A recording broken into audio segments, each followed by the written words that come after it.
ഉന്നത ശീർഷകരായ ശാസ്ത്രജ്ഞന്മാര് ഈ ദുനിയാവിലുള്ള ചില പുരാവസ്തുക്കളൊക്കെ മുമ്പിൽ വെച്ച് ഗവേഷണം നടത്തിയിട്ട് എത്തിച്ചേർന്ന നിഗമനമാണ് ഈ ഭൂമിക്ക് 460 കോടി വയസ്സായി. ഈ പ്രപഞ്ചത്തിന് ആകെ 500 കോടി വയസ്സായി. 500 കോടി വർഷങ്ങൾക്ക് മുമ്പ് ഇവിടെ ഒന്നും ഉണ്ടായിരുന്നില്ല. അള്ളാഹു മാത്രം, വേറെ ഒന്നും ഉണ്ടായിരുന്നില്ല. അള്ളാഹു സുബ്ഹാനഹു വ തആല തീരുമാനിച്ചു അള്ളാഹനെ അറിയപ്പെടണം. അതിന് ലോകവും ആൾക്കാരും ഒക്കെ വേണ്ടേ. അള്ളാഹു ഈ പ്രപഞ്ചത്തെ സൃഷ്ടിച്ചു. അള്ളാഹു ഈ പ്രപഞ്ചത്തെ സൃഷ്ടിച്ചത് എന്തിനാണ്? അള്ളാഹനെ അറിയപ്പെടാൻ വേണ്ടി. അപ്പൊ ഒരു 500 കോടി വർഷങ്ങൾക്ക് മുമ്പ് ഈ പ്രപഞ്ചത്തെ അള്ളാഹു പടച്ചു. അതിൽ ഈ ഭൂമിയെ സൃഷ്ടിച്ചിട്ട് 460 കോടി വയസ്സായി വർഷമായി. ഈ ഇത്രയും നീണ്ട ഈ കാലത്തിന് ഇടയിൽ ഏറ്റവും നല്ല കാലം ഏതായിരുന്നു? മോനെ പറയാൻ കഴിയോ? ഈ സ്പീക്കറിന് ഈ എക്കം വേണ്ട. രണ്ടാമത് കൂട്ടി പറയുന്നേ എന്താ ചോദിച്ചത്? നല്ല ഉത്തരം സാധിച്ചെന്ന് കിട്ടി. അഷ്റഫുൽ ഖൽഖ് മുഹമ്മദ് മുസ്തഫ സല്ലല്ലാഹു അലൈഹി വസല്ലം തങ്ങള് ഈ ഭൂലോകത്ത് ജീവിച്ച കാലം, അതാണ് ഈ ലോകത്ത് കഴിഞ്ഞു പോയ കാലങ്ങളിൽ ഏറ്റവും ഉത്തമമായ കാലം. അത് നബി സല്ലല്ലാഹു അലൈഹി വസല്ലം തങ്ങൾ തന്നെ പറഞ്ഞു, ഖൈറുൽ ഖുറൂനി ഖർനി. അവിടുന്ന് അങ്ങനെ പറഞ്ഞു പോവുകയല്ല, സകല ചിന്തകന്മാരും ശാസ്ത്രജ്ഞന്മാരും ഒക്കെ ആ കാര്യം സമ്മതിക്കുകയും ചെയ്തിട്ടുണ്ട്. ഏറ്റവും നല്ല കാലം നബി സല്ലല്ലാഹു അലൈഹി വസല്ലം തങ്ങൾ ജീവിച്ചിരുന്ന കാലം. ഏറ്റവും ദുഷിച്ച കാലം ഏതാ? ഈ കാലം. എല്ലാവരും സമ്മതിക്കുന്ന തന്നെയാ ഈ കാലം. അതിപ്പോ സമ്മതിച്ചില്ലെങ്കിലും നമുക്ക് സമ്മതിക്കാതിരിക്കാൻ നിർവാഹമില്ല. കാറ്റുണ്ടായിക്കോട്ടെ, നേരെ വേണ്ടെന്നേ ഉള്ളൂ.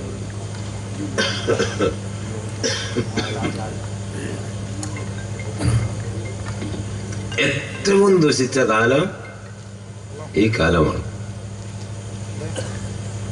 ഒന്ന് സംശയിക്കൊന്നും വേണ്ട. എന്തായി പറയുന്നത്? ഇത്ര പരിഷ്കരിച്ച കാലം അല്ലെ? ഇന്റർനെറ്റ് യുഗം. അതിന്റെ മുഖത്ത് നോക്കിയിട്ടാണോ ഈ പറയുന്നത്? പറയാതിരിക്കാൻ നിർവാഹമില്ല. കാരണം നബി സല്ലല്ലാഹു അലൈഹി വസല്ലം തങ്ങൾ തന്നെ ആ ഉത്തരം പഠിപ്പിച്ചിട്ടുണ്ട്. അവിടുന്ന് പറഞ്ഞു, ലാ യഅതി അലൈക്കും, നിങ്ങളുടെ മേൽ വരികയില്ല. ബുഖാരിയും മുസ്ലിമും ഒക്കെ റിവായത്ത് ചെയ്ത ഹദീസാണ്. ലാ യഅതി അലൈക്കും, നിങ്ങൾക്ക് വരികയില്ല. ആമുൻ, ഒരു കൊല്ലം. അല്ലാ വലാ യൗമുൻ, ഒരു ദിവസമോ ഒരു കൊല്ലമോ ദിവസമോ ഒന്നും തന്നെ നിങ്ങൾക്ക് വരികയില്ല. ഇല്ലാ വല്ലദീ ബഅദഹു ശർറും മിൻഹു, അതിന്റെ ശേഷമുള്ളത് ഏറ്റവും ദുഷിച്ചതായിട്ടല്ലാതെ. ഹത്താ തൽഖൗ റബ്ബക്കും, നിങ്ങൾ നിങ്ങളുടെ റബ്ബിനെ കണ്ടെത്തിക്കുന്നത് ഖിയാമത്ത് നാൾ വരെ. ഇമാം ബുഖാരിയും മുസ്ലിമും ഒക്കെ റിവായത്ത് ചെയ്ത ഹദീസാണ്. ഇതേ ആശയം തന്നെ ഇമാം തബറാനി റഹ്മത്തുള്ളാഹി അലൈഹി തങ്ങൾ ഇങ്ങനെയാണ് റിപ്പോർട്ട് ചെയ്തിട്ടുള്ളത്. അംസി, എന്താ മോനെ അംസി മേന? അംസി, ഇന്നലെ. അംസി, ഇന്നലെ. ഖൈറും മിനൽ യൗമി, ഇന്നത്തെക്കാൾ ഖൈറാണ്. അൽ യൗമു, ഇന്ന്. ഖൈറും മിൻ ഗദിൻ, നാളത്തെക്കാൾ ഖൈറാണ്. ഹത്താ തഖൂമ സഅതു, ഖിയാമത്ത് നാൾ നിലനിൽക്കുന്നത് വരെ. ഖിയാമത്ത് നാൾ നിലനിൽക്കുന്നവരെ ഈ പ്രതിഭാസം തുടർന്നുകൊണ്ടേയിരിക്കും എന്ന്. അപ്പൊ ഏറ്റവും ദുഷിച്ച കാലമാണ്, ദിവസമാണ് ഇന്ന്. ഇന്നത്തെക്കാൾ ദുഷിച്ചതായിരിക്കും നാളെ, നാളത്തെക്കാൾ ദുഷിച്ചതായിരിക്കും മറ്റന്നാള്. സമ്മതിക്കാതിരിക്കാൻ നിർവാഹമില്ല. നബി സല്ലല്ലാഹു അലൈഹി വസല്ലം തങ്ങൾ പറഞ്ഞതാണ് ഈ പരിഷ്കരിച്ച കാലത്തെ കുറിച്ച് അല്ലെ? ഇന്റർനെറ്റ് യുഗം, ഈ യുഗത്തെ കുറിച്ചാണ് ഈ പറഞ്ഞത്. ഇത് നബി സല്ലല്ലാഹു അലൈഹി വസല്ലം തങ്ങൾ അറിയാതെ പറഞ്ഞതാ. മഅദല്ലാഹ്, അല്ലാഹു കാക്കട്ടെ. അങ്ങനെ ചിന്തിച്ചു പോകരുത്. ചിന്തിച്ചു പോയെങ്കിൽ പുറത്തു പോകും. നബി സല്ലല്ലാഹു അലൈഹി വസല്ലം തങ്ങൾക്ക് ഇന്ന്, നാളെ, അതിന്റെ അപ്പുറം ഖിയാമത്ത് നാൾ വരെ, അല്ല അതിന്റെ അപ്പുറം ഒക്കെ നബി സല്ലല്ലാഹു അലൈഹി വസല്ലം തങ്ങൾക്ക് അറിയാം. ഒക്കെ അള്ളാഹു അറിയിച്ചു കൊടുത്തതാണ്. എല്ലാം അറിയാം. ഇന്നത്തെ കാലത്തെ പറ്റി നന്നായി അറിയാം. ഒരു ഹദീസ് ശ്രദ്ധിക്കൂ. ലാ തഖൂമു സാഅത്തു, ഖിയാമത്ത് നാൾ നിലനിൽക്കുകയില്ല. ഹത്താ തതകല്ലമൽ ജമാദാത്തു, നിർജീവ വസ്തുക്കൾ സംസാരിക്കുന്നതുവരെ. ഖിയാമത്ത് നാൾ ഏറ്റവും സമീപിക്കുമ്പോൾ നിർജീവ വസ്തുക്കൾ സംസാരിക്കും. അത് തുടങ്ങിയ ഫോൺ ഉണ്ടായത് ഇല്ല. നല്ല മക്കൾ അതാക്കട്ടെ, നന്നാക്കട്ടെ. നമ്മളൊക്കെ കയ്യിൽ ഫോണുണ്ട്. അത് ഫോൺ എടുത്തിട്ട് ഞാൻ നേരത്തെ ആരെയും വിളിച്ചപ്പോൾ നിങ്ങൾ വിളിക്കുന്നയാള് മറ്റൊരാളുമായി സംഭാഷണത്തിലാണ്, പിന്നെ ശ്രമിച്ചു നോക്ക് എന്ന് പറഞ്ഞ എന്നോട്. ആരാ പറഞ്ഞേ? കമ്പ്യൂട്ടർ അല്ലേ? നിർജീവ വസ്തു അല്ലേ അത്? ഖിയാമത്ത് നാൾ ഏറ്റവും സമീപിക്കുമ്പോൾ നിർജീവ വസ്തുക്കൾ സംസാരിക്കും. ഇപ്പൊ സംസാരിക്കാൻ തുടങ്ങിയിട്ട് കുറേയായി. പോരാ, അവിടെ നിൽക്കുന്നില്ല. നബി സല്ലല്ലാഹു അലൈഹി വസല്ലം തങ്ങൾ പറഞ്ഞു, ഖിയാമത്ത് നാൾ ഏറ്റവും സമീപിക്കുമ്പോൾ നിങ്ങളിൽ ഒരാൾ തന്റെ വീട്ടിൽ നിന്ന് പുറത്തു പോകും. തിരിച്ചു വരുന്നത് വരെ പുരക്കെന്തെല്ലാം നടക്കുന്നോ അതെല്ലാം തന്നെ നിങ്ങളുടെ ചെരുപ്പിന്റെ വാറ് നിങ്ങളോട് സംസാരിക്കുമോ? എന്താ ചെരുപ്പിന്റെ വാറ് എന്ന് പറഞ്ഞാൽ ശരീരത്തോട് ഏറ്റവും അടുത്ത സാധനം ഇത് തന്നെ ആകാം. ഏത്? മൊബൈൽ ഫോൺ തന്നെ ആകാം. അക്കാലവും ആയില്ലേ?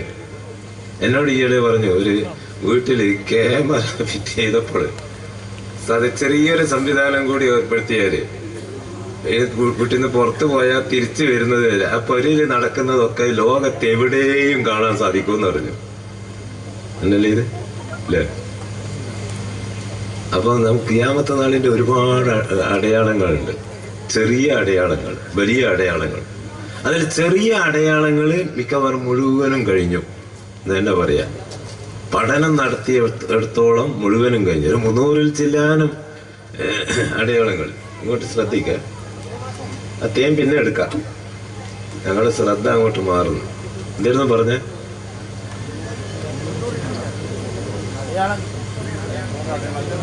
ഖിയാമത്ത് അടയാളങ്ങൾ ചെറുത് മിക്കവാറും തീർന്നു. ആ പഠനം നടത്തിയപ്പോൾ എടുത്തോളം തീർന്നിട്ടുണ്ട്. ചെറിയ അടയാളങ്ങൾ 300ഓളം വരും. അതിൽ ഒന്നാമത്തത് ഏതാ? അത് നബി സല്ലല്ലാഹു അലൈഹി വസല്ലം തങ്ങള് വരല്. മുമ്പ് കഴിഞ്ഞുപോയ നബിമാരൊക്കെ വന്നു. ഖിയാമത്ത് നാളിന്റെ ലോക അവസാന കാലത്ത് ഒരു പ്രവാചകൻ വരും, ഒരു നബി വരും, മുഹമ്മദ് മുസ്തഫ സല്ലല്ലാഹു അലൈഹി വസല്ലം. അവിടുന്ന് വന്നതോടെ ഒന്നായി. പിന്നെ ഇങ്ങനെ അടയാളങ്ങൾ വന്ന് ഏതാണ്ട് തീർന്ന്. ഞങ്ങൾ ഈയിടെ കുറച്ച് ആൾക്കാർ കൂടി ഈ ഖിയാമത്ത് നാളിന്റെ ചെറിയ അടയാളങ്ങളുടെ കൂട്ടത്തിൽ ഒന്ന് നബി സല്ലല്ലാഹു അലൈഹി വസല്ലം തങ്ങൾ വരല്. അവസാനത്തത് ഏതാണ്? അതിങ്ങനെ പഠനം നടത്തി ഞങ്ങൾ കുറച്ച് ആൾക്കാർ ഹദീസിലും ഇങ്ങനെ കൂടിയിരുന്നിട്ട് സംസാരിക്കുന്ന കൂട്ടത്തിൽ പറഞ്ഞതാണ്. അപ്പൊ അവസാനത്തത് ഏതാ? സ്ത്രീകളുടെ ലജ്ജാശീലം ഉയർത്തപ്പെട്ടു പോയാലാണെന്ന് പറഞ്ഞു. ഹദീസുകളിൽ കാണുന്നില്ല. സ്ത്രീകളുടെ ലജ്ജാശീലം ഉയർത്തപ്പെടൽ നടന്ന അത് ഇങ്ങനെ കുട്ടിയൊക്കെ ഏരിയയില് അത് പഴയ ആളുകൾക്കെല്ലാം തിരിയുള്ളൂ അല്ലേ? ഇപ്പം ഈ ചെറുപ്പക്കാർ നമുക്കെല്ലാം തിരിയോ? നമുക്ക് മനസ്സിലാവില്ല. എനിക്കൊന്നും മനസ്സിലാവില്ല. എന്റെ ചെറുപ്പത്തിലൊരു അനുഭവം ഉണ്ടായിട്ടുണ്ട്. നമ്മളെ നാട്ടില് ഒരു പ്രായമുള്ള പെണ്ണുങ്ങള്, ആ പെണ്ണുങ്ങള് ഈ പിന്നെ ചവക്കാൻ എന്നിട്ട് പരിപാടിയുണ്ട്. ചിലയിടത്ത് ചവക്കാൻ എന്ന് പറയും, ചിലയിടത്ത് വെറ്റില മുറുക്കാന്ന് പറയും, പല പേരും ഉണ്ടായി. ഇവിടെ എന്താ പറയല്? ചിലയിടത്ത് തുമ്മാൻ തിന്നാന്ന് പറയും. ഇവിടെ എന്താ പറയല്? പോയില്ലെന്നല്ലേ, തുമ്മാനല്ലേ, തുമ്മാൻ. അത് തിന്നുന്ന ഒരു പെണ്ണുങ്ങള് വെറ്റില തീർന്നായി. ഒരു കിഴവിയായ സാധു പെണ്ണുങ്ങളാണ്. അങ്ങനെ ഒരു കൊടയൊക്കെ എടുത്തിട്ട് ഇങ്ങനെ ഒരു പീടി ചെന്ന് ഈ വെറ്റില വാങ്ങാൻ വേണ്ടി. പിറ്റേന്ന് നാട്ടിലാകെ ചർച്ചാ വിഷയം. എന്തേ പെണ്ണുങ്ങൾ പീടിയിൽ പോയി എന്ന് പറഞ്ഞിട്ട്. ആലോചിച്ച് നോക്കിയ മക്കളെ, മഹാപോയത്തക്കാരെന്ന് പറയൂല്ലേ? അല്ലേ? അത് എന്റെ ചെറുപ്പത്തിലുണ്ടായ ഒരു അനുഭവമാണ്. ഇനി അങ്ങ് കുറേ അങ്ങോട്ട് കടന്നാലോ? നബി സല്ലല്ലാഹു അലൈഹി വസല്ലം തങ്ങളുടെ കാലത്തെ പറ്റി എന്ത് പറഞ്ഞേ? ഏറ്റവും നല്ല കാലം എന്ന് പറഞ്ഞത് അല്ലേ? ആ കാലത്തേക്കൊന്ന് മടങ്ങി നോക്ക്. നബി സല്ലല്ലാഹു അലൈഹി വസല്ലം തങ്ങളുടെ മകൾ ബീബി ഫാത്തിമ റളിയല്ലാഹു അൻഹയുടെ വഫാത്ത്, അതിന് ഒരു പ്രത്യേക കിതാബ് തന്നെ ഉണ്ട്, ഒരു ഏട്. മുമ്പ് നമ്മളൊക്കെ ചെറുപ്പത്തില് വയന്ന് പറയുമ്പോൾ ഒരു ദിവസത്തെ വയന്ന് ഫാത്തിമ ഇവന്റെ വഫാത്താണ്. ആ വയന്ന് പറയാൻ വേണ്ടി ഉണ്ടാക്കിയ ഒരു കിതാബുണ്ട്. മഹദൂം തങ്ങളാൽ രചിക്കപ്പെട്ട ഒരു കിതാബാണ്.